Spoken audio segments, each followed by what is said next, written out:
চুরি, ডাকাতি, ছিনতাই, রাহাজানি, চাঁদাবাজি, ইফটিজিং এই ধরনের অপরাধমূলক কর্মকাণ্ড করে ঘরে ঘরে আমরা উঠান বৈঠক করে তাদের বিরুদ্ধে আমরা জনগণ নিয়ে প্রতিরোধ গড়ে তুলবো।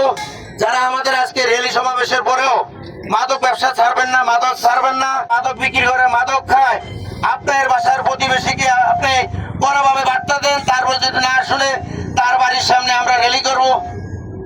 তারপরেও যদি না শুনে তার সাথে উঠা বসা বন্ধ করে দেন, বেচা বিক্রি বন্ধ করে দেন, কুলজা বন্ধ করে দেন, পণ্য বিক্রি বন্ধ করে দেন, তাদের বিরুদ্ধে প্রতিরোধ গড়ে তোলে সে একগমী হয়ে যাবে হবে। এই র্যালি সমাবেশে এসে বাংলাদেশ পুলিশ তথা চট্টগ্রাম জেলা পুলিশ সুপার মহোদয়ের দিক নির্দেশনা মোতাবেক জোরাঙ্গঞ্জ থানার পুলিশের সাথে হাতকে শক্তিশালী করে মাদক দ্রব্যর অপব্যবহার, কুফল এবং এই খারাপ কাজ থেকে সবাইকে দূরে রাখার জন্য বাড়িতে বাড়িতে, পরিবারে পরিবারে, আত্মীয় স্বজন সবাইকে যেখানে আপনারা বসেন সেই সংক্রান্তে সবাইকে সচেতন করার আহ্বান জানিয়ে আমি আমার বক্তব্য শেষ করছি। আসসালামু আলাইকুম। বাংলাদেশ পুলিশ জিন্দাবাদ।